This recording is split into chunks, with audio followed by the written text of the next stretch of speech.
There is a rat in the review station.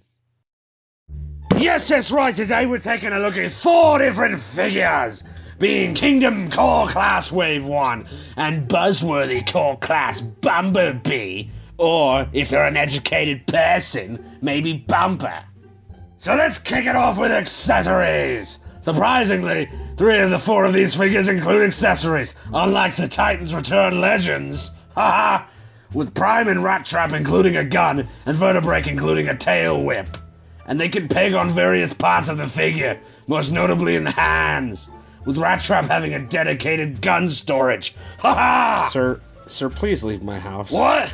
You don't want me here to review your little fucking baby toys? Just leave, man. I don't know who you are or why you're here. Just Alright, leave. fine, I'll go. But when you're out of content, don't call me to be entertaining. Yeah. Alright, where did he leave off? Now on to the main figures, starting off with Optimus Prime. He's alright, I guess. I don't really like this figure. It's just a worse, and I mean way worse, version of the Leader Class Earthrise Optimus Prime, which is getting re-released in Kingdom, and you should go buy it. And it shows. The robot mode looks alright, but man, I really don't like it. And we are going to cover Articulation here while we're at it. And it's alright. Again, I really don't like the way this feels. It feels flimsy and all the parts are flopping off. Yeah, this one's a no-go for me. Next up is Vertebreak, and she's awesome. Really like the way this robot looks. Very similar to Paleotrex, and I dig it. Haha, get it? These fossilizer figures, they're just good. Love the vibe. This one's a win for me. Articulation is on point. Very well executed, and it just feels nice. You can pull off every pose you could ever want. Like, this is really solid. And now on to Rattrap.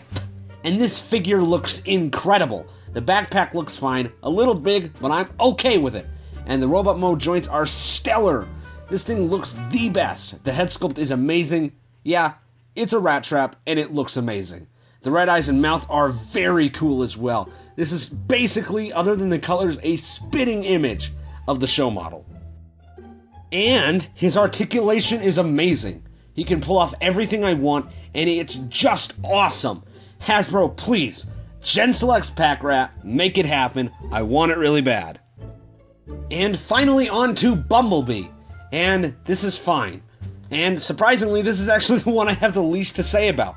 But overall, he is ugly. This looks like Bumblebee. Yeah, I really don't have much to say. It's cool, I guess, but, whatever. And unfortunately, it pains me to say this, but his articulation is awful. And this figure is so flawed in that. If you don't need a core Bumblebee, I would recommend skipping this for the robot mode. But the vehicle mode is something else, and we're getting to it, hold on.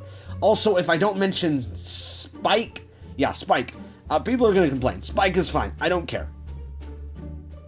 And of course, like always on this show, here are some size comparisons. Even though I probably forgot it in one episode. Anyway, these are all core class, so incredibly small, but not in a bad way. They don't stand as tall as Earthrise Cliffjumper mold, but they're not far off. Like, these are really solid for $10 figures. And now on to Transformation. They are all fine. I'm not going to go over this stuff because there's 4 of them. I'm going to try to speed them all up, who knows. But it's good. It's fine. They're not great transformations. Like, probably the best one is Vertebreak, but even then, that's just flipping a few panels around.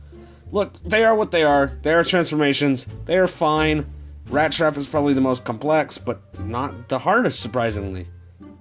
And of course, we're going to go in the same order we did with robot mode. So here is Optimus Prime in his vehicle mode. And it sucks just as bad as the robot mode. I don't even want to look at it. It's just not good. Moving on. And of course, Vertebreak in her Dino mode is super. Very cute, and I love the texture. This is a win. Very poseable. Like, this thing is cool. Now, on to Rattrap, and he is lacking a bit more in this, but it's not a bad rat mode. You just can't move it. But it's really good for a static rat. Like, I don't want articulation, but it kind of would have been nice in some areas, like the head. But I don't know. I'm just nitpicking. This is a cool rat mode. Whatever, moving on. And Bumblebee does a character switch and turns into Bumper. And I love that. I want a Bumper. And this is the closest we've gotten. So to me, this is a win. I don't know why he turns into Bumper, but I am all for this. Give us an official Bumper, Hasbro. I know you can do it. Overall, these figures are awesome. The only mandatory one I would say are Rattrap and Vertebreak. The rest you don't really need. But I dug these. Get them if you want. Thanks for watching. See ya.